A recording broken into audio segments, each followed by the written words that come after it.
Bom dia, pessoal. A nossa aula semanal ela vai ser sobre ligação gênica ou linkage, certo? Essa aula ela é muito interessante porque até hoje nós aprendemos, né, os postulados de Mendel, da primeira lei e da segunda lei. Né? Na primeira lei ele cruza apenas uma característica, na segunda lei ele passa a analisar duas características ao mesmo tempo. Né?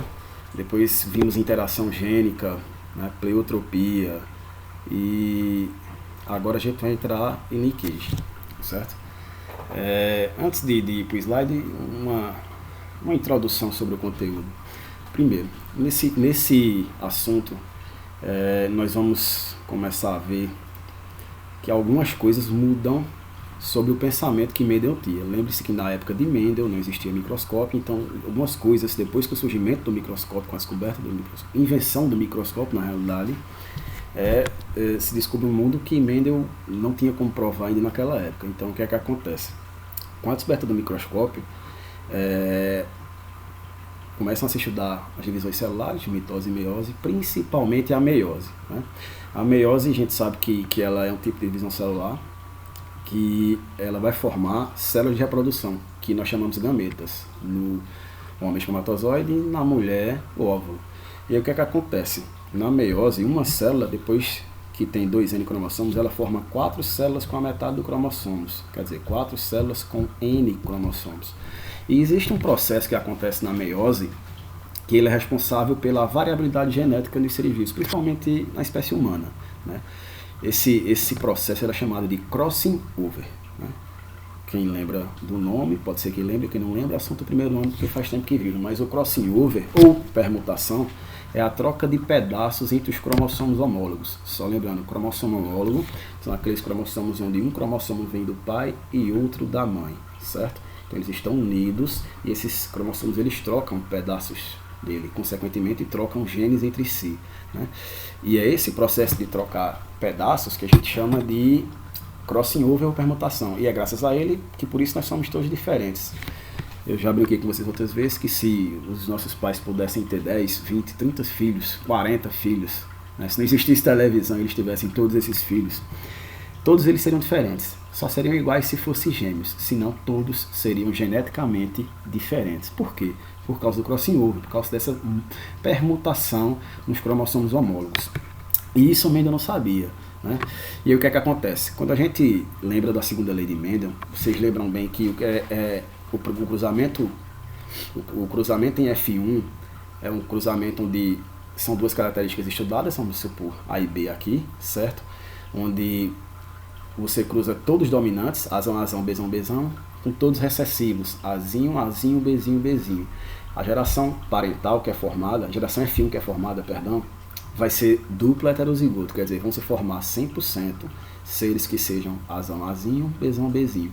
Depois a gente entrecruza isso para formar a geração F2 lá na segunda lei de Mendel. E o que acontece? Toda vez que a gente vai entrecruzar ali, como são 2 pares de genes, nós temos que fazer os gametas. Vocês devem lembrar que para produzir os gametas, a gente multiplica entre os genes diferentes. Quer dizer, se é Azão, Azinho, Bezão, Bezinho, o primeiro gameta vai ser Azão, Bezão, o segundo gameta vai ser Azão, Bezinho, o terceiro gameta vai ser Azinho, Bezão e o quarto gameta vai ser Azinho, Bezinho. Né? E também a gente aprende que se formam 4 gametas em proporção de 25% cada um. Né? Só que o que acontece? Essa proporção só é formada quando não existe linkage, que é isso que vamos ver nesse assunto aqui. Quando não existe ligação química, a gente vai ver que quando acontece essa permutação, esse crossing over, essas quantidades não vão ser exatas. A gente vai ter 2 gametas que aparecem em maior quantidade, chamados de parentais e que sempre estão presentes, e 2 gametas que que aparecem em menor quantidade, chamados de recombinantes. Ok? Mas vamos lá, vamos para o assunto, vamos com calma, vamos um a um. O primeiro slide ele é todo de, como é que eu posso dizer, todo de conceitos, certo? Vamos fazer a leitura e vamos raciocinar. Quando 2 ou mais genes responsáveis por diferentes características estão localizados em um mesmo cromossomo, trata-se de um caso de ligação gênica. Então, quando a gente tem no mesmo cromossomo, certo, genes responsáveis por características diferentes, eu digo que eles vão estar ligados. São genes ligados, certo? a gente pode chamar isso de ligação gênica ou linkage. Então, tanto faz se vocês verem o nome ligação gênica ou se verem o nome linkage. Nesse caso, a quantidade de gametas e, portanto, a frequência de descendência apresentarão diferenças em relação ao proposto pela segunda lei de Mendel, como eu tinha falado aqui no slide inicial, na parte de introdução do assunto. Segundo a qual, com o dividismo, segunda lei, resulta a proporção fenotípica de 9 para 3 para 3 para 1. Então, quando tem ligação gênica, quando tem linkage, essa proporção não vai ser formada desse jeito, porque vão ter gametas que vão apresentar em maior quantidade e gametas que vão apresentar em menor quantidade, certo? No estudo de genes ligados, a incidência do crossing over ou permutação será fundamental. Então, só vai ter crossing over, só vai ter linkage se houver o crossing over, se houver a troca entre os pedaços de cromossomos, se houver permutação, certo? E esse fenômeno é a troca de partes entre os cromossomos homólogos durante a meiose e é um dos principais fatores para a variabilidade genética. Como eu já tinha dito para vocês na introdução, é graças ao crossing over que todos nós somos diferentes entre si, certo? É ele que nos faz ser diferentes. É ele que faz com que essa variabilidade genética seja tão distinta, tão diferente na nossa espécie, né? Outro detalhe, lembre-se que ele acontece, a meiose tem duas etapas, meiose 1 e 2, né? E ele acontece na prófase da meiose 1, certo? Vamos lá. Aqui mostra um mapazinho de como é o que acontece na meiose. Na primeira célula, em cima nós temos ali o cromossomo, um cromossomo vermelho e um cromossomo azul, né? Esses cromossomos aí, eles vão vir das células, dentro das células somáticas nossas, dentro das células que tem 2N cromossomos, né? Lembre-se que aí parece um par de cromossomos, mas são 23 no nosso caso, né? Mas é só para que fique identificado que aí é um par. E com os outros 22 acontecem praticamente a mesma coisa, certo? Tirando o cromossomo sexual, par cromossomo sexual, mas vamos lá. Na primeira fase acontece a duplicação, na intérfase se duplica os cromossomos. Por isso que na segunda célulazinha a gente tem os dois braços duplicados desses cromossomos homólogos, certo? E aí nessa terceira célula é justamente onde acontece a prófase. E na prófase é onde acontece o crossing over, que aí ele chama de quiasma, quer dizer, a troca de pedaços, certo? No final da primeira divisão, nós temos um cromossomo vermelho com um pedacinho azul e um cromossomo azul com um pedacinho vermelho. Lembre-se, isso acontece em 22 pares, só não acontece nos pares sexuais, certo? No final, vocês sabem que existe uma fase reducional, né? Onde cada célula vai ter a metade dos cromossomos, né? E aí o que é que acontece? Dá para perceber que a gente tem um cromossomo todo vermelho, um todo azul, e a gente tem os dois misturados. Esses cromossomos que ficam sem a mistura, sem o crossing over, eles são chamados de parentais e eles vão aparecer em maior quantidade. Esses cromossomos onde tem as misturas dos pedaços é onde aconteceu o crossing over e eles são chamados de recombinantes e sempre, quando aparecerem, vão aparecer em menor quantidade. Os parentais sempre vão aparecer, independente se houver crossing over ou não. Os recombinantes podem ou não aparecer e quando aparecerem estarão em menor quantidade de porcentagem aí nesses gametas, certo? Então, só para ilustrar, é como se aqui embaixo fossem 4 espermatozoides, se esse exemplo da meiose for uma pessoa de sexo masculino, que sejam 4 óvulos do sexo feminino. Lembrando que quando são 4 óvulos, apenas um é funcional, os outros 3 eles são eliminados, certo? Aqui a gente tem o mesmo exemplo, mostrando novamente a meiose. Eu vou passar porque é apenas uma ilustração do crossing over aqui, da permutação, da troca de pedaços, certo? Relembrando que os parentais eles não têm essa mistura e os recombinantes é que tem.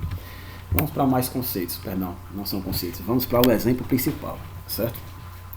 O exemplo principal que se dá, provavelmente também é o do livro de vocês, e é interessante que depois da aula façam uma leitura lá, certo? E depois me procurem para tirar as possíveis dúvidas, já que vai ter atividade sobre isso. É com a mosca do tipo Drosophila, certo? Nós temos aqui o cruzamento 1, que é o parental, em cima, certo? Que vai originar o F1. Vamos lá.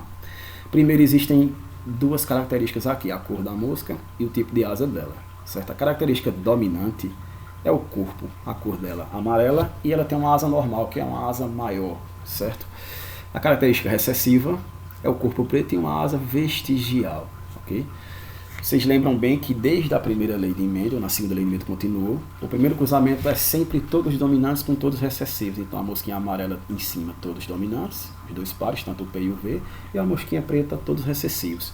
Quando você cruza isso, antes de cruzar, a gente deve fazer os gametas, e aí é por isso que os gametas da amarela é PV e os da preta é Pzinho, Vzinho. Por quê?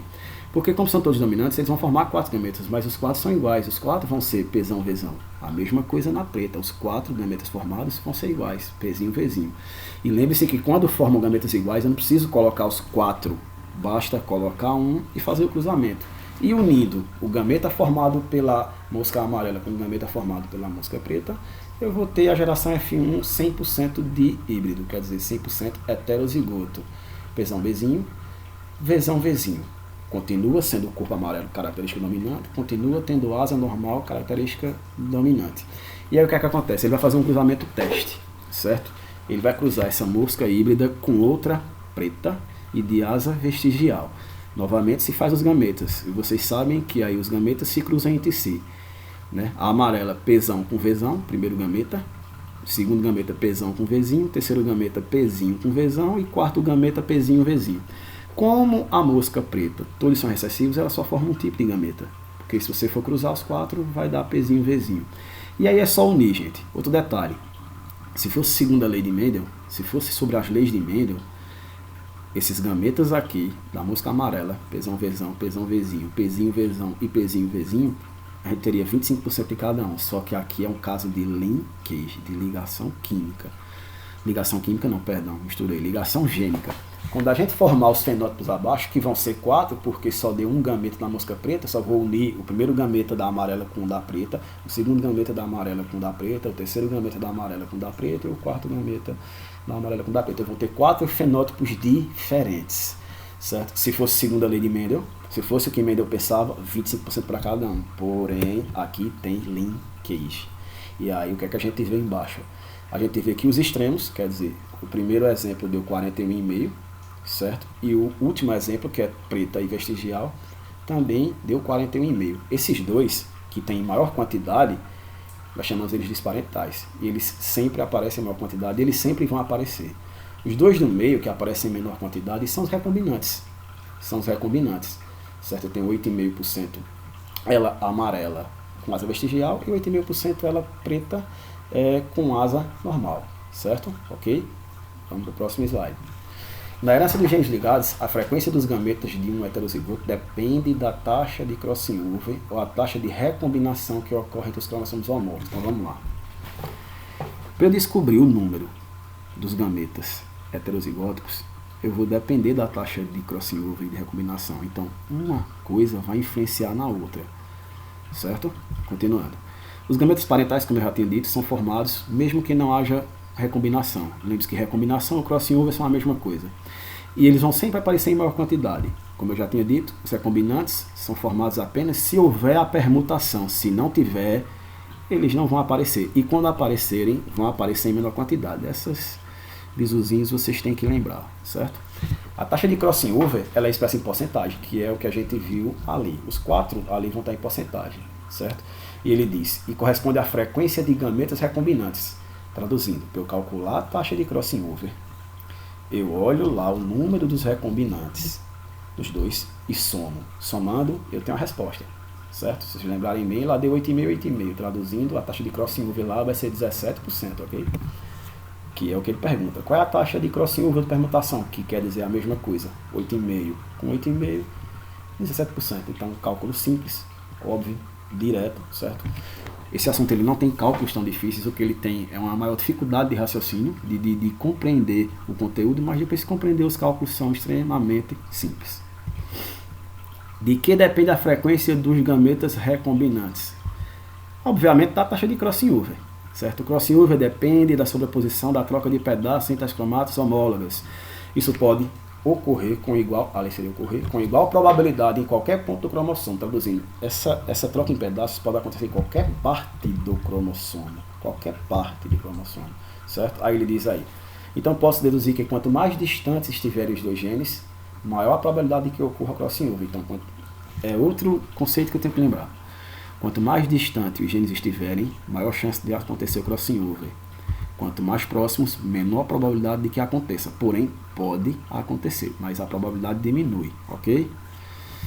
Vamos lá.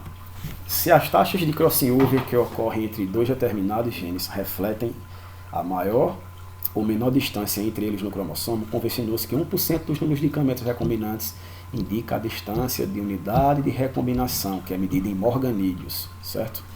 Entre genes no mapa genético. Em outras palavras, a taxa de recombinação reflete diretamente a distância entre os lotes genes do cromossomo. Vamos lá, o que é isso, professor? Sabendo a taxa de recombinação, eu posso montar o cromossomo e dizer aonde o gene A está, aonde o B está, aonde o C está, aonde o D está e aonde E está. Sabendo a taxa de recombinação entre eles.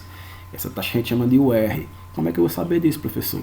Vai ser utilizando a taxa de crossing over. Traduzindo, a taxa de crossing over ela vai servir para a recombinação, para que eu coloque lá, organize se eu precisar montar, aonde cada gene se localiza no cromossomo, que é o que a gente vai ver aqui já já. Vamos analisar algumas comparações. Suponha que é um organismo de híbrido, azinho, bezinho em meiose, e que esse de híbrido tenha produzido 1000 gametas. Né? Então formou-se lá os gametas, azão, bezinho, azinho, bezinho. E formou-se 1000. Né? Se essa formação fosse como o Mendel pensa, quer dizer, sem linkage, a gente nessa primeira parte aqui da tabela teria 250 para cada um. Já que são 4, são 1000 dividido por 4, 250 para cada um, ou 25%. Esses outros dois lados da tabela, a gente tem aí com linkage. E com linkage a gente vê que as quantidades não são iguais, certo? Nos dois locais aí, os que aparecem em maior quantidade, eu chamo de parentais. Traduzindo, no do meio, azão, bezão e azinho, bezinho são os parentais. No lado direito, azão, bezinho e azinho, bezão são os parentais. Então, os que aparecem em maior quantidade eu chamo de parentais. Os que aparecem em menor quantidade eu chamo de recombinantes. Professor, por que tem diferença aí? Certo? A gente percebe que ele chama genes ligados em posição cis e genes ligados em posição trans. É outra pergunta que vai surgir nas atividades. Certo? Primeiro, o que é posição cis e o que é posição trans? É a posição onde os parentais se encontram. Certo? Os parentais se encontram.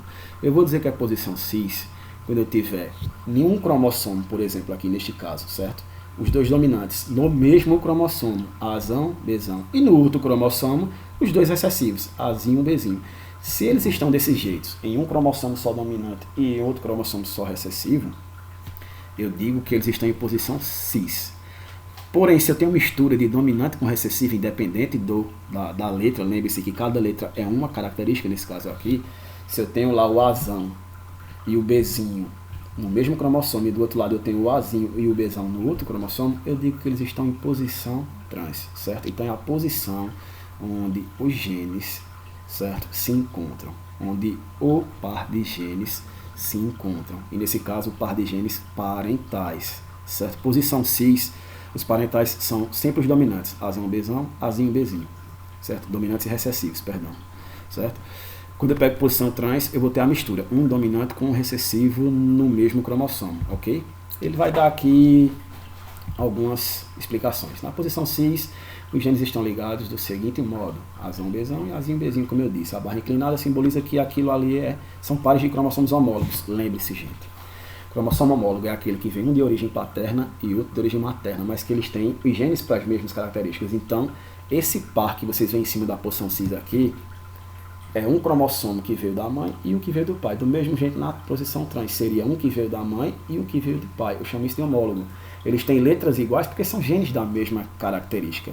E como eu disse, a gente vai diferenciar nos parentais, certo? Os parentais. Quando a gente tiver dominantes juntos e recessivos juntos, cada um no seu cromossomo, a gente vai ter posição cis. Se a gente tem um dominante e um recessivo em cada um dos cromossomos, é a posição trans, ok? Vamos embora. Mapeamento genético, ou cromossomo. A representação da posição dos genes do cromossomo. É montar o cromossomo, é colocar um cromossomo e montar os genes lá, certo? Vamos lá. Está diretamente relacionado à taxa de crossing over, que cada gene vai ter com o outro. Unidades de recombinação, UR ou morganídeo, são unidades usadas para determinar a posição de genes. Então, a gente, com essas URs, a gente consegue montar o cromossomo e colocar os genes. Vamos lá, vamos ver esse exemplo aqui. Em um cromossomo há a seguinte frequência de recombinação entre os genes A, B, C e D. Essas taxas que vocês estão vendo aí são as taxas de unidade de recombinação ou de crossover em cada gene desse aí. Certo? E aí o que é que acontece? Entre A e B eu tenho 45%, entre A e C 20%, entre C e D 25%, entre B e D 5%, entre C e D 20% e entre A e D 40%.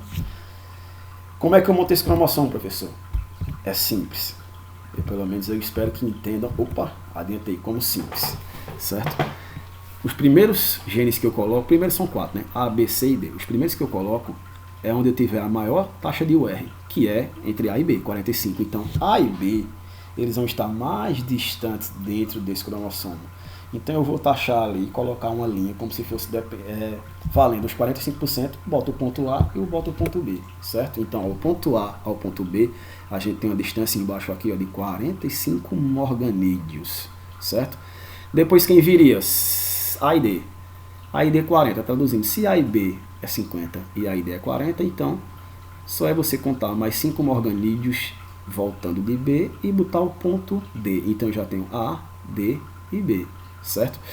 E para eu colocar o C aí, é só eu medir a distância de A para C. De A para C é 20.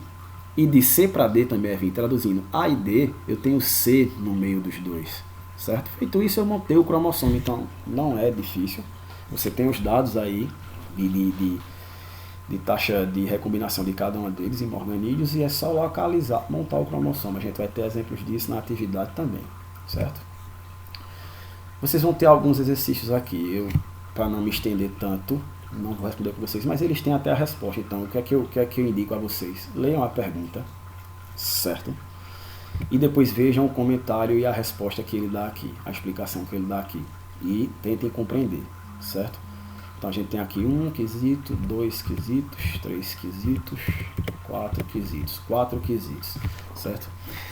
Vejam só, gente, infelizmente nessa pandemia a gente vai trabalhar com videoaulas, com dúvidas pelo WhatsApp, vai ser desse jeito que vai funcionar, certo? Eu, mesmo de improviso, estou tentando fazer o meu melhor, certo? Espero que eu consiga realmente passar a aprendizagem para vocês, principalmente vocês do terceiro ano, porque é um ano fundamental para vocês e eu me preocupo muito com isso, certo?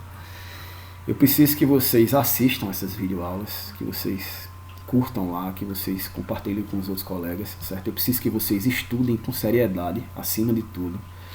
Eu preciso que vocês me procurem para dar esse feedback, certo? Me procurem com ideias, me procurem como é que tá, se eu tô falando rápido demais, se dá para entender. Se não entendeu, você volta aqui, é uma videoaula, certo? Dá para você adiantar e voltar no ponto que vocês quiserem e assistirem quantas vezes quiserem. E eu preciso que vocês tirem dúvida comigo, certo? Poucos alunos ainda procuram, certo? Os que procuram eu tento responder com a maior rapidez possível, certo? Ter essas dúvidas. Eu preciso que vocês me perguntem para que a gente tenha esse feedback e depois eu coloque lá a resolução para todo mundo. Mas eu preciso que vocês perguntem, a gente precisa fazer com que vocês compreendam. Eu preciso que vocês compreendam, certo? Como eu já disse para vocês desde o início do ano, no terceiro ano não adianta a gente fazer de conta. Vocês não podem fazer de conta que estão aprendendo, né? Vocês têm que aprender e só vão aprender me perguntando ao colega, tirando dúvida, respondendo a atividade e a gente junto. A gente vai caminhar junto, certo? Eu estou aqui para ajudar vocês no que for necessário. Contem comigo. Vocês não estão sozinhos.